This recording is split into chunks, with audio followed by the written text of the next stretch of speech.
She didn't ask for it. She wasn't even paying attention. It was a Tuesday afternoon, the kind that doesn't stand out. Gray sky, cold coffee, the particular exhaustion that comes not from doing too much, but from carrying something too long. She'd been sitting on the back porch for maybe 20 minutes, not really watching anything, when the crow landed on the railing about 3 feet away from her hand. She'd seen this crow before. It came around most mornings when she put out scraps, but this time it didn't come for food. It had something in its beak. It set the object down on the wood, looked at her for a moment, and flew away. It was a small silver button, slightly tarnished, the kind that might have come off a winter coat. She picked it up and didn't know what to think. She still doesn't, really, but she kept the button. It's sitting on her windowsill right now. Here's what I keep coming back to when I think about that story. The crow didn't know she was having a hard time. It couldn't have known, not the way another person would know. But it showed up anyway, and it brought something, and it left without waiting for a reaction. What if the bird wasn't responding to what she felt, but to something it noticed before she even put a name to it herself? That's the question this video is about. Not whether birds have emotions, not whether they feel sorry for us, not anything mystical or impossible. Just this. There is documented evidence that certain birds bring objects to specific humans, and the timing of those moments is stranger than most people realize. Scientists have looked at this. The data exists. And when you actually sit with what the data shows, it changes the way you think about the birds in your yard. Stay with me, because what I'm about to show you is not what you'd expect. The first story I want to tell you happened in Seattle, Washington, and it's probably the most well-documented case of a bird forming a gift-giving relationship with a human that we have on record. A girl named Gabi started feeding crows near her home when she was around 4 years old. Not intentionally at first. She'd drop food getting out of the car, and the crows would come for it. She noticed them. She started leaving pieces of food out deliberately. The crows noticed that she noticed. By the time Gabi was 8, the crows had started leaving things for her. Small objects placed near the food dish. A piece of blue plastic. A rusted screw. A tiny pearl-colored bead. A button, interestingly enough. Her mother, Lisa, started cataloging the objects, photographing them, keeping a log.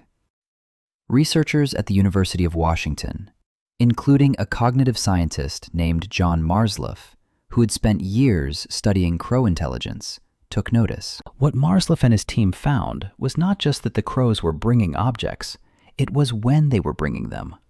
The frequency of gifts increased during periods when Gabi was around less, when school was in session, when the family traveled, when her routine changed. The birds weren't just giving.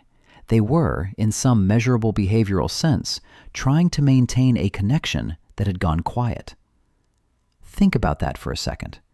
The crow wasn't reacting to her presence. It was reacting to her absence. It noticed the gap, and it filled the gap with something. I'll say that again because it's worth sitting with. The crow noticed the gap, and it filled the gap with something.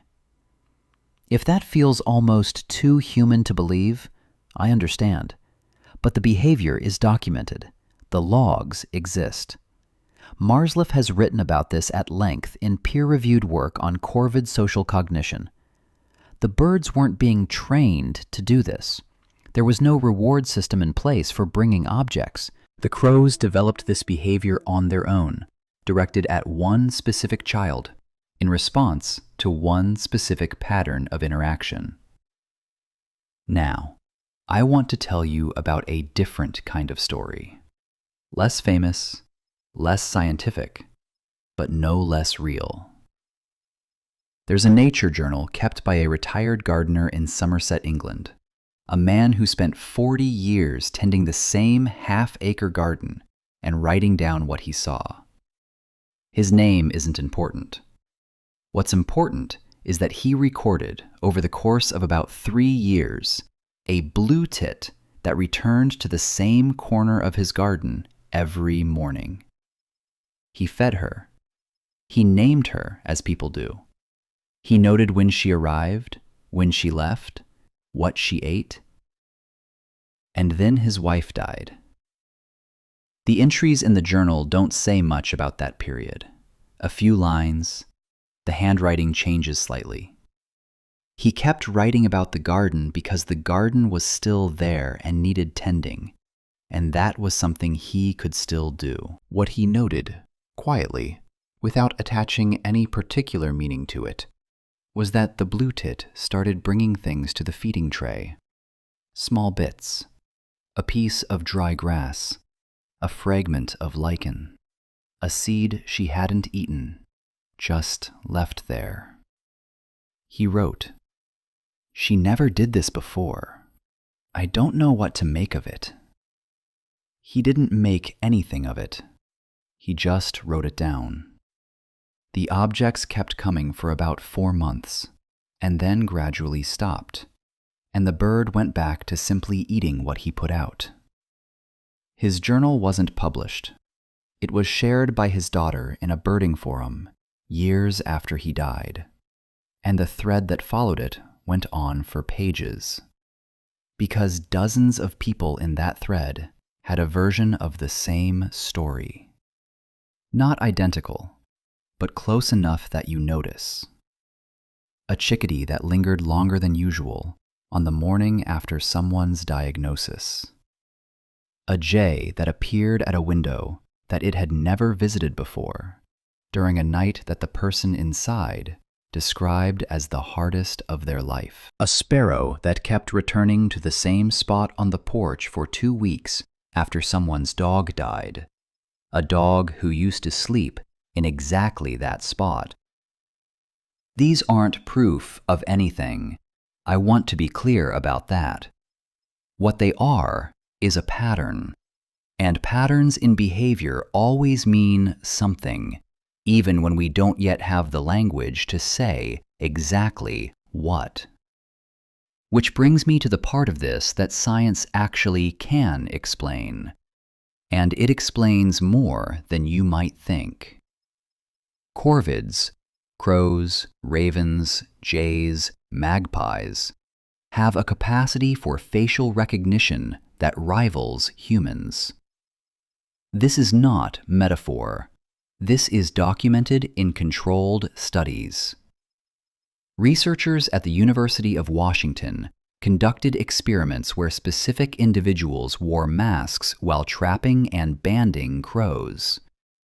The crows who were handled while the researchers wore those masks would scold and dive bomb anyone wearing that same mask, even years later, even when different people were wearing it. They remembered faces across time and passed that information to other crows. But it goes further than recognition. Corvids track behavioral patterns. They know your routine. They know when you show up, how you move, how long you stay. And when that pattern changes, when you're slower, quieter, less present, they register the deviation. To a crow, a deviation from your normal pattern is data. It doesn't mean the same thing to a crow that it means to a person, but it means something. It means this individual is different today, different in a way I haven't seen before. And here is where the gift-giving behavior becomes interesting from a biological standpoint. Within corvid social groups, object sharing is a bonding behavior. When a crow brings food or an object to another crow, it's communicating something specific.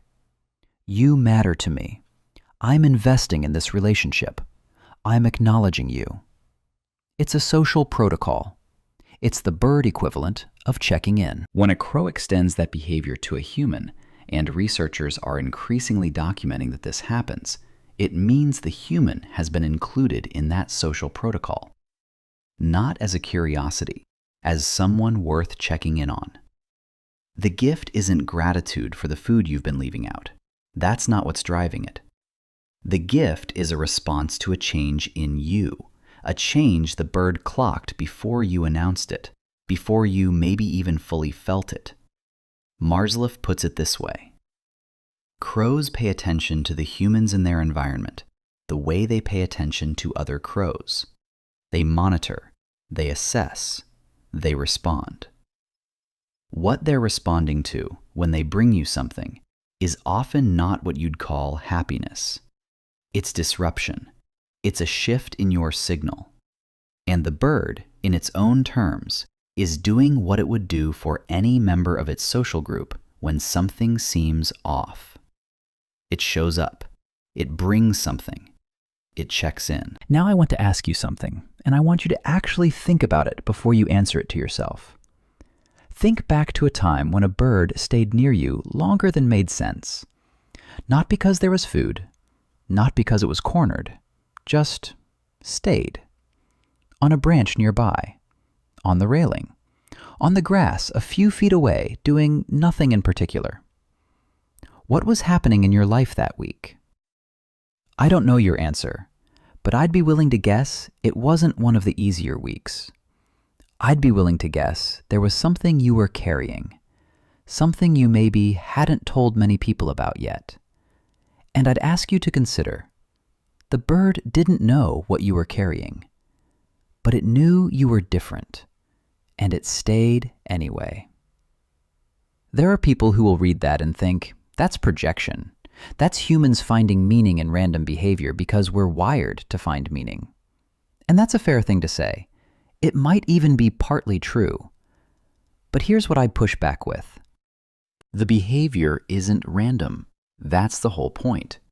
The research shows us that these birds are actively tracking individual humans, registering changes in those humans, and altering their own behavior in response. That's not random. That's attentiveness. And when an attentive creature brings you something during a hard moment, even if it can't name what it's doing, even if the gift is a tarnished button or a piece of dry grass, that attentiveness is real.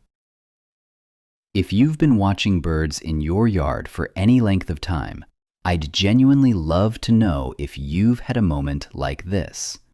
Leave it in the comments. Not because I'm collecting data, just because these stories tend to matter to the people who read them. And someone reading yours might need it today. There's a third story I want to tell you. This one comes from a children's hospital. A nurse who worked a long-term ward, the kind where children stayed for weeks, sometimes months, noticed something about the bird feeder outside one of the windows. The feeder had been there for years, put up by a previous staff member as something for the kids to watch. Most days, birds came and went, and nobody paid much attention. But she started noticing that one particular child, a boy who'd been on the ward for about 6 weeks, seemed to have a specific jay that returned to the feeder outside his window more than any other window. She mentioned it to a colleague. The colleague hadn't noticed. She started watching more carefully. Over the following 2 weeks, she documented that the jay appeared at that specific window on 11 separate occasions. Sometimes it brought something, a small twig, once what looked like a fragment of a wrapper. Sometimes it just sat there. The boy noticed too. He started leaving a small piece of his breakfast near the window ledge on the mornings he felt well enough to think about it. She doesn't claim to know what the bird understood. She's careful to say that. But she says, that bird came to his window. Not the window next to it. Not the one across the hall. His. And it kept coming back. The boy went home eventually. She doesn't know what happened after that, but she's never put up a feeder near a patient window without thinking about it differently. I keep returning to something in all 3 of these stories. The woman on the porch didn't ask for the button. The gardener didn't ask for the lichen and the seeds. The boy didn't ask for the jay. The bird came anyway. There's something in that I find genuinely hard to put into words, and I've been thinking about it for a long time. We spend so much of our lives waiting to be noticed, waiting for someone to see that something is wrong, that something has shifted, that we are different today than we were before. And most of the time, the people around us are too busy being human to catch it, too caught up in their own signal to notice the change in yours. But there is something out there, small, feathered, watching from the branch, that notices, that has, in fact, been noticing all along, that knows your face, knows your routine, knows the particular way you move through your own garden. And when something in that pattern goes quiet, or heavy, or slow, it responds in the only way it knows how. Not with words, not with understanding, not the way another person would understand, but with presence, with a twig, with a button, with showing up. Maybe that's not nothing. Maybe that's actually quite a lot. The woman from the beginning of this video, the one with the crow and the silver button, she told me she's not sure what she believes about that afternoon. She's not a mystical person. She doesn't think the crow knew she'd been crying before she went outside. She's not making that claim. But she said something that I haven't been able to stop thinking about. She said, "I'd been feeling invisible for months, and then something noticed me and left me proof." The button is still on her windowsill. If you've been watching this channel for a while, you already know that birds are stranger and richer than most of us give them credit for. If this is your first video here, there's a lot more where this came from. The birds in your yard are doing things you haven't been told about yet. Stick around. And if somewhere in this video something landed for you, if a memory came up, or something shifted slightly in the way you think about the bird that comes to your feeder every morning, I'm glad. That's exactly what this was supposed to do. The crow left the button and flew away without waiting for a thank you. Maybe that's the most important part of the whole story. It didn't need anything back. It just saw something and responded, and trusted that was enough. Maybe it was.